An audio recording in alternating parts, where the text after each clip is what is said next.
जय श्रीमन्नारायण।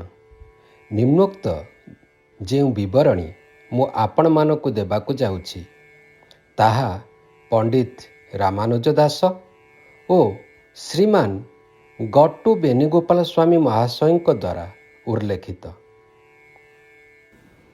ଜୟ ଶ୍ରୀମନ୍ନାରାୟଣ। ଶ୍ରୀମଦ୍ ଭାଗବତ ଗୀତା ଅଧ୍ୟାୟ ସଂଖ୍ୟା 11 ଶ୍ଲୋକ ସଂଖ୍ୟା 50 ବିଶ୍ୱରୂପ संदर्शन जुग।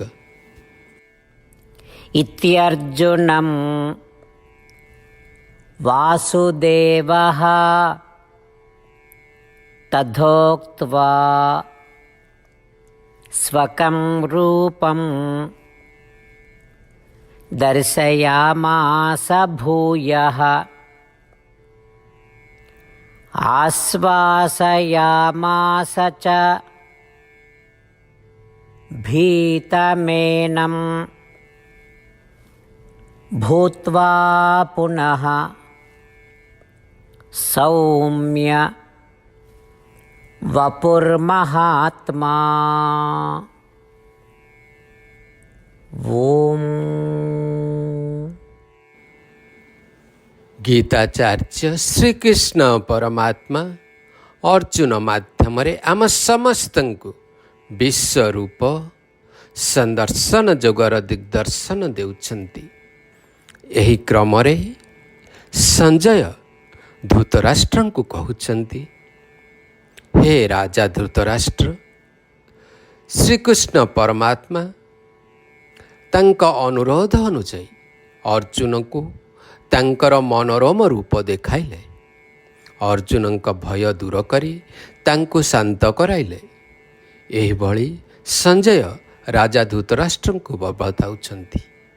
आसन्तु आमे मध्य आम मनरे श्रीकृष्ण परमात्मांकर ईश्वरीय शरीर तथा मनोरम रूप को कल्पना करिबा एवं निर्भीक हेबा। श्रीकृष्ण परमात्मा श्रीमन्नारायण निकट में आत्मसमर्पण करी आम जीवन को अर्थपूर्ण करने को चेष्टा करुथिबा बेले आसन्तु संजयंकर शब्द को मने रखिबा और पुनरावृत्ति करिबा। जय श्रीमन्नारायण। इत्यर्जुनं वासुदेवः तथोक्त्वा स्वकं रूपं दर्शयामास भूयः आश्वासयामास च भीतमेनं भूत्वा पुनः सौम्य वपुर्महात्मा। जय श्रीमन्नारायण। पवित्र ग्रंथ भगवद गीतार सार भगवान श्रीकृष्ण अध्याय 18 एवं श्लोक 65-70 वर्णना करछन्ति। भगवान श्रीकृष्ण कहिछन्ति, सेही व्यक्ति माने मोर अति आपणार, जो माने मोर एही 8टी उपदेश को मानती आउ पालन करती। मु मोर सेही भक्त मानंकु सदा सर्वदा रक्षा करे, जो माने मोर एही उपदेश को मानती एवं सेमानक जीवन में प्रतिपादित करती।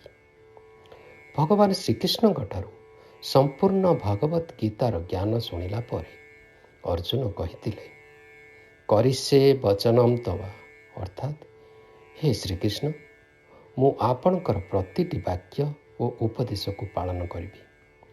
तार फलस्वरूप भगवान श्रीकृष्ण अर्जुन को समस्त प्रकार विजय और सफलता प्रदान करथिले।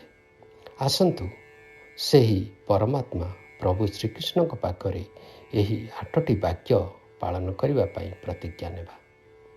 आपण माने एही वाक्य को मन और हृदय रे ध्यान करंतु। ध्यान करने समय भगवान श्रीकृष्ण छवि को मन मंदिर रे रेखांकित करंतु। जय श्रीमन्नारायण। यह हेउची सेही 8टी वाक्य जहाँ को आमे माने प्रतिज्ञा नेबा। हे श्रीमन्नारायण, आपण को निर्देश अनुसार मु सदा सर्वदा आपण को ध्यान करी। हे श्रीमन्नारायण, मु प्रतिटी मुहूर्त मो हृदय रे आपण को भक्ति अर्घ्य को प्रज्वलित करी रखी। हे श्रीमन्नारायण, मु मो जीवन समस्त कर्म आउ आपण सेवारे नियोजित करी। ହେ ଶ୍ରୀମନ୍ନାରାୟଣ, ଆପଣଙ୍କ ପ୍ରତିଟି ବାକ୍ୟ ଓ ଉପଦେଶରେ ମୋର ପ୍ରଗାଢ଼ ବିଶ୍ୱାସ ଅଛି, ଆଉ ମୁଁ ସମ୍ପୂର୍ଣ୍ଣ ଭାବେ ନିଜକୁ ଆପଣଙ୍କ ପାଖରେ ସମର୍ପଣ କରୁଛି। ମୁଁ ସଦାସର୍ବଦା ମୋର 2 ହାତ ଯୋଡ଼ି ଆପଣଙ୍କୁ ଶ୍ରୀପଦରେ ପ୍ରଣିପାତ କରୁଛି। ହେ ଶ୍ରୀମନ୍ନାରାୟଣ, ମୁଁ ସର୍ବଦା ଆପଣଙ୍କ ବାକ୍ୟ ଓ ଉପଦେଶକୁ ମନ ମନ୍ଦିରରେ ସାଇତି ରଖିବି, ଯେମିତିକି ମାମ୍ ଏକମ୍ ଶରଣମ୍ ବ୍ରଜ, ଅର୍ଥାତ୍ ମୁଁ ସର୍ବଦା ଆପଣଙ୍କ ଶରଣରେ ହିଁ ରହିବି। ହେ ଶ୍ରୀମନ୍ନାରାୟଣ, ଆପଣ କହିଥିବା ବାକ୍ୟ ମା ଶୁଚଃ, ଏହି ବାକ୍ୟକୁ ସର୍ବଦା ମନେ ରଖିବି।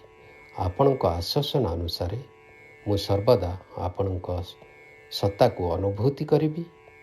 ତାଦ୍ୱାରା ମୁଁ ନିଜକୁ ଭୟ ଓ ଦୁଃଖଠାରୁ ଦୂରରେ ରଖିପାରିବି। ହେ ଶ୍ରୀମନ୍ନାରାୟଣ, ଆପଣ ସଂସାରର କଲ୍ୟାଣ ପାଇଁ ଶ୍ରୀମଦ୍ ଭଗବତ ଭଳି ଯେଉଁ ମହାନ ଗ୍ରନ୍ଥ ପ୍ରଦାନ କରିଛନ୍ତି, ମୁଁ ପ୍ରତିଦିନ ଗୋଟିଏ ଶ୍ଲୋକ ପଠନ କରିବି ଅଥବା ଶୁଣିବା ପାଇଁ ପ୍ରତିଜ୍ଞା ନେଉଛି। ହେ ଶ୍ରୀମନ୍ନାରାୟଣ, ଆପଣ ପ୍ରତିଟି ମନୁଷ୍ୟର କଲ୍ୟାଣ ପାଇଁ ଆଉ ଦୁଃଖକୁ ହରଣ କରିବା ପାଇଁ ଯେଉଁ ଶ୍ରୀମଦ୍ ଭଗବତ ଭଳି ମହାନ ଜ୍ଞାନ ପ୍ରଦାନ କରିଛନ୍ତି, ତାର ପ୍ରଚାର ଓ ପ୍ରସାର ପାଇଁ ସଦାସର୍ବଦା ଚେଷ୍ଟା କରିବି। ହେ ଶ୍ରୀମନ୍ନାରାୟଣ, ଆପଣଙ୍କ ପ୍ରତିଟି ବାକ୍ୟ ଏବଂ ଉପଦେଶର ପାଳନ କରିବା ସଙ୍ଗେ ସଙ୍ଗେ ମୁଁ ମୋର ଦୈନନ୍ଦିନ ବ୍ୟବହାରରେ ତାହାକୁ ପ୍ରତିପାଦିତ କରିବି। ମୁଁ ମୋ ଜୀବନର ପ୍ରତିଟି କର୍ମ ଆପଣଙ୍କୁ ସମର୍ପଣ କରିବି। ମୁଁ ପ୍ରଭୁ ଶ୍ରୀମନ୍ନାରାୟଣଙ୍କ ଠାରେ ମୋର ନିଷ୍ଠା ଓ ଭକ୍ତି ସର୍ବଦା ପ୍ରଜ୍ୱଳିତ କରି ରଖିବି। ଜୟ ଶ୍ରୀମନ୍ନାରାୟଣ। କରିଷ୍ୟେ ବଚନଂ ତବ। ହେ ଶ୍ରୀକୃଷ୍ଣ, ମୁଁ ଆପଣଙ୍କ ପ୍ରତିଟି ଗୀତା ଉପଦେଶ ଆଉ ନିର୍ଦ୍ଦେଶକୁ ମୋ ଜୀବନର ପ୍ରତିଟି କର୍ମରେ ସମ୍ପାଦନା କରିବି ଓ ଆପଣଙ୍କ ପାଦକମଳରେ ମୋର ଭକ୍ତି ଅଜ୍ଞ ପ୍ରଦାନ କରିବି। ଜୟ ଶ୍ରୀମନ୍ନାରାୟଣ। ଇତ୍ୟର୍ଜୁନଂ वासुदेवः तथोक्त्वा स्वकं रूपं दर्शयामास भूयः आश्वासयामास च भीतमेनं भूत्वा पुनः सौम्य वपुर्महात्मा। ॐ इत्यर्जुनं वासुदेवः तथोक्त्वा स्वकं रूपं दर्शयामास भूयः आश्वासयामास च भीतमेनं भूत्वा पुनः सौम्य वपुर्महात्मा। ଜୟ ଶ୍ରୀମନ୍ନାରାୟଣ। ସମସ୍ତ ଭକ୍ତମାନଙ୍କୁ ଏକ ବିଶେଷ ଅନୁରୋଧ। ଭକ୍ତବୃନ୍ଦ, ଆମ ଜୀବନରେ ଆମେ ସମସ୍ତ କାମରେ ଶୀଘ୍ର ଓ ଯଥାର୍ଥ ଫଳ ପାଇବା ପାଇଁ ଆଶା ରଖିଥାଉ। ଏହି ଫଳ ପ୍ରାପ୍ତି କରିବା ପାଇଁ ଆସନ୍ତୁ ପ୍ରତିଦିନ ଗୋଟିଏ ମିନିଟ୍ ଆମେ ନାରାୟଣ ଅସ୍ତ୍ରମ୍ ପାଠ କରିବା କିମ୍ବା ଶୁଣିବା। ନାରାୟଣ ଅସ୍ତ୍ରମ୍ ପଠନ କରିବା ପାଇଁ ଦୟାକରି www.narayanaostram.org ୱେବସାଇଟ୍କୁ ଯାଆନ୍ତୁ। ଏହି ୱେବସାଇଟ୍ରେ ଆପଣଙ୍କ ଇମେଲ୍ ଦେଇ ରେଜିଷ୍ଟର କରନ୍ତୁ। ତାପରେ ଆପଣମାନେ ଇମେଲ୍ ଦ୍ୱାରା ଏକ PDF ଫାଇଲ୍ ପାଇବେ। ଏହି PDF ଫାଇଲ୍ରେ ଗୋଟିଏ ରାମାୟଣ ଶ୍ଲୋକ, ଗୋଟିଏ ଗୀତା ଶ୍ଲୋକ ଓ ଗୋଟିଏ ବିଷ୍ଣୁ ନାମମ୍ ରହିଛି। ଏହି ତିନୋଟିର ମିଶ୍ରଣକୁ ନାରାୟଣ ଅସ୍ତ୍ରମ୍ କୁହାଯାଏ। ପ୍ରତ୍ୟେକ ବ୍ୟକ୍ତି ଭିନ୍ନ ଭିନ୍ନ ମିଶ୍ରଣର ନାରାୟଣ ଅସ୍ତ୍ରମ୍ ପାଇବେ। ଯେତେବେଳେ ସବୁ ଭକ୍ତ ଅନ୍ୟ 24,000 ଭକ୍ତମାନଙ୍କ ସହିତ ମିଶି ଏହି ନାରାୟଣ ଅସ୍ତ୍ରକୁ ଶୁଣିବେ କିମ୍ବା ପଠନ କରିବେ। ସମ୍ପୂର୍ଣ୍ଣ ରାମାୟଣ ପରାୟଣ ଗୋଟିଏ ଥର, ସମ୍ପୂର୍ଣ୍ଣ ଶ୍ରୀମଦ୍ ଭଗବତ ଗୀତା ପରାୟଣ 33 ଥର, ବିଷ୍ଣୁ ସହସ୍ରନାମ ପରାୟଣ 24 ଥର ସମ୍ପୂର୍ଣ୍ଣ ହୋଇଯିବ।